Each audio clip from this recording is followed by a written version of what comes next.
Hello dear friends, स्वागत है आपका एक नए वीडियो के साथ। आज हम पढ़ेंगे BSc second year physics electronics. देखिए, आज प्रवर्धक वाला एम्पलीफायर वाला क्वेश्चन है।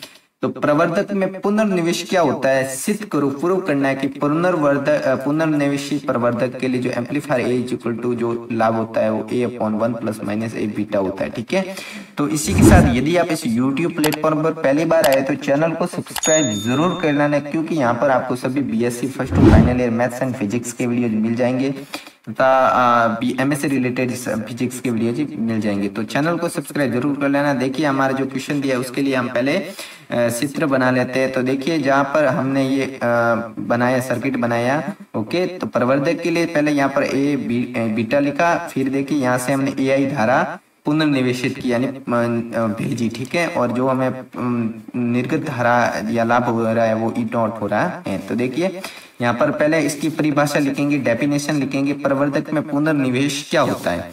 जब एक प्रवर्धक यानी एम्पलीफायर की निर्गत वोल्टा जो हमें प्राप्त हो रही है वोल्टा या धारा का कुछ भाग निवेशी परिपथ में पुनः भेजा जाए। देखिए, यहाँ पर जो हम धारा भेजेंगे यहाँ से या यहाँ से जाएगी, जो ये हमें यहाँ प्राप्त हो रही है या वोल्टा धारा कह सकते हो या वोल्टा कह सकते हो, तो उसका कुछ भाग अगर हम वापस यहाँ से भेज दें तो उसे क्या कहते हैं? पुनर्निवेश कहते हैं। ओके, अब आपको समझ में आ गया।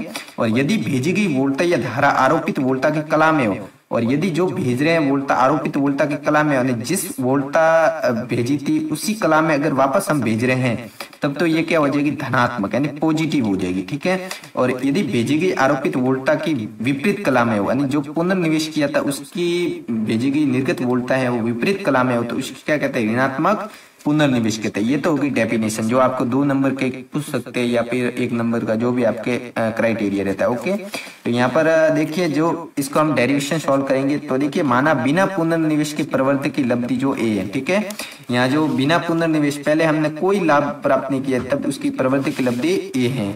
और यदि प्रवर्धक के निवेश परिपथ में संकेत ईएस आरोपित करें, यहाँ पर हम जो संकेत प्राप्त आरोपित कर रहे हैं, जो भेज रहे हैं वो क्या है? ईएस है। ठीक है, यदि हमें संकेत ईएस आरोपित करे तथा निर्गत संकेत ई नॉट प्राप्त हो, और ये जो संकेत प्राप्त हो रहा है वो अगर ई नॉट प्राप्त हो, तो प्रवर्धक की वास्तविक निवेशी वोल्टा होगी, जो ये प्रवर्धक की वास्तविक निवेशी वोल्टा या धारा होगी वो क्या हो जाएगी? E I is equal to E S minus beta E naught. तो जो ये वापस वास्तविक जाएगी यहाँ से ई एस ही जाएगी, तो इसमें से जो फालतू की हो जाएगी क्या हो जाएगी? बीटा ई नॉट हो जाएगी। तो यहाँ पर इसका गुणा कर देंगे, उसमें से घटा देंगे, तो जो जाएगी पुनर्निवेश करेंगे वो की वो निर्गत हमें प्राप्त हो जाएगी। तो E I is equal to E S minus beta E naught. इसको हमने इक्वेशन नंबर फर्स्ट ले दिया, समीकरण नंबर 1 ले दिया। अब हम निकालेंगे निर्गत वोल्टा। निर्गत वोल्टा क्या? ई नॉट इज इक्वल टू ए आई, ए ई आई, यानी ई नॉट है वो ए ई आई के बराबर है, यानी कि जो ये भेज रहे हैं वही की वो हमें निर्गत वोल्टा प्राप्त होनी चाहिए। शुद्ध, इसको हम शुद्ध निर्गत वोल्टा कहेंगे, यानी कि यहाँ पर जो बीटा होगा वो यहाँ पर कोई काम नहीं करेगा। ई एस बीटा के लिए जो ये बंद हो जाएगा। ठीक है, ऐसे कह सकते हैं आप समझने के लिए। तो यहाँ पर जो ई नॉट है वो ए ई आई हो जाएगा। तो ये सेकंड नंबर जो निर्गत वोल्टा हमने पहले, ये निवेशी वोल्टा थी, निर्गत वोल्टा क्या हो गई? ई naught is equal to A ई आई, क्योंकि निवेशी में तो कुछ न कुछ तो या तो ज्यादा होगी या कम होगी, या तो धनात्मक होगी ऋणात्मक होगी, पर निर्गत में हमें क्या करनी है? पूर्णत प्राप्त करना है। तो इसके लिए हमने समीकरण नंबर इसको 2 दे दिया। अब समीकरण 1 में अब क्या मान रखते हैं? समीकरण 2 का, यानी कि ई आई की जगह में क्या लिखना है? ई S minus beta E not यहाँ पर। ठीक है, तो यहाँ पर देखिए, यहाँ पर देखिए E naught is equal to A E S minus beta E naught. अब ई आई की जगह हमने ये मान लिखा, फिर इसका कोष्टक में गुणा किया, इसका भी किया। ठीक है, अब देखिए, जो एक समान है उसको एक पक्ष में ला रहे हैं, यानी या तो इसको वाम पक्ष में भेज दीजिए या दक्षिण पक्ष में भेज दीजिए। तो ई नॉट प्लस ये ई नॉट वाला एक तरफ लाया हमने, ए प्लस बीटा, और ये इधर ही है, और ई नॉट यहाँ से कॉमन ले लिया तो 1 हो जाएगा, इस इधर हो जाएगा A B naught beta S. और पुनर्निवेशित युक्त प्रवर्धक की लब्धि क्या हो जाएगी? पुनर्निवेशित युक्त प्रवर्धक की लब्धि हो जाएगी, यानी A F is equal to क्या हो जाएगा? प्रवर्धक की लब्धि क्या होती है? ए एफ ही होती है। तो A F is equal to क्या हो जाएगा? E naught upon E S हो जाएगा, या फिर आप लिख सकते हो, क्या लिख सकते हो? ए अपॉन 1 प्लस ए बीटा। ठीक है, या तो ये हो जाएगी, इसके नीचे ये आ जाएगा कि, या इसके नीचे ये आ जाएगा। इसको हमने समीकरण नंबर 3 ले ली। अब ऋणात्मक पुनर्निवेश से प्रवृत्ति की लब्धि ए से घटकर क्या रह जाती है, ए अपॉन 1 प्लस बीटा हो जाती है। यानी कि जो हमने प्रवृत्ति की जो लब्धि प्राप्त हो रही थी वो हमें संपूर्ण प्राप्त हो रही थी, ए ही प्राप्त हो रही थी। अब अगर हम ऋणात्मक पुनर्निवेश करें अर्थात उस जो पुनर्निवेश प्राप्त हो रहा है उसकी निर्गत धारा या वोल्टा को विपरीत कला में भेजे, तब हमें जो प्रवृत्ति की लब्धि ए अपॉन 1 प्लस बीटा ए प्राप्त हो जा रही है, जो ए से घट रही है ना, घट रही तो है।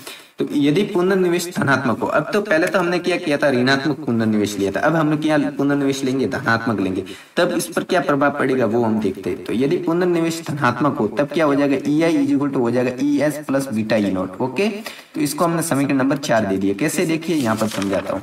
अब देखिए जो उसके आरोपित कला की विपरीत कला में था तब तो था ये ई S minus beta E not, समझ गए। यहाँ पर देखिए ये ऋणात्मक पुनर्निवेश के लिए, अब हम धनात्मक पुनर्निवेश कर रहे हैं तब यहाँ पर प्लस लिख देंगे, यानी कि क्या है, कला में इसलिए तो प्लस लिख रहे हैं, ठीक है। तो E I is equal to E S plus beta E naught, इसको हमने समीकरण नंबर 4 दे दिया। और निर्गत वोल्टा तो उसके लिए भी एक समान ही होगी, क्योंकि जो धनात्मक के लिए ये धनात्मक पुनर्निवेश है उसके उसी तरह ऋणात्मक पुनर्निवेश की निर्गत वोल्टा एक समान ही तो होगी, क्योंकि हम यहाँ पर ई naught is equal to A ई आई हो गया।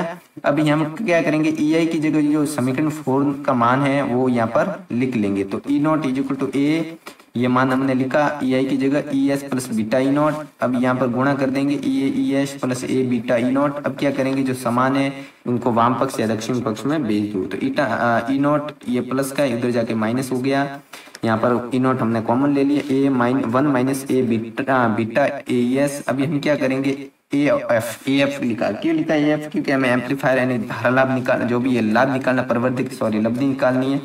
तो यहाँ पर क्या हो जाएगा, ई अपॉन ई एस हो जाएगा, क्योंकि ये हो जाएगा इधर भेज देंगे ई अपॉन ई एस, और तो ये इधर आ जाएगा ए अपॉन 1 माइनस ए बीटा।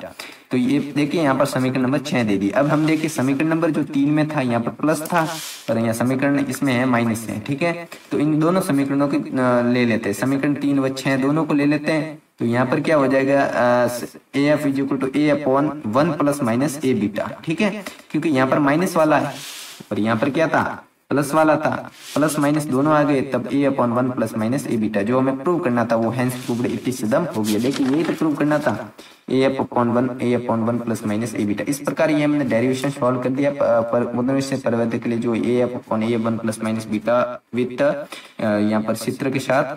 तो देखिए, thanks for watching the videos. मिलते हैं एक नई वीडियोज के साथ, तब तक के लिए धन्यवाद। और चैनल को सब्सक्राइब जरूर कर लेना, क्योंकि यहाँ पर आपको सभी बस PSC first to final year maths, physics और केमिस्ट्री की वीडियोज मिल जाएंगे। और बीटेक और बीएससी तो एक ही होती है, वैसे भी सेमेस्टर होते हैं उसमें।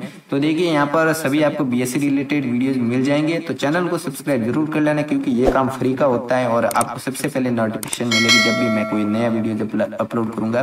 तब तक के लिए धन्यवाद। Thanks for support.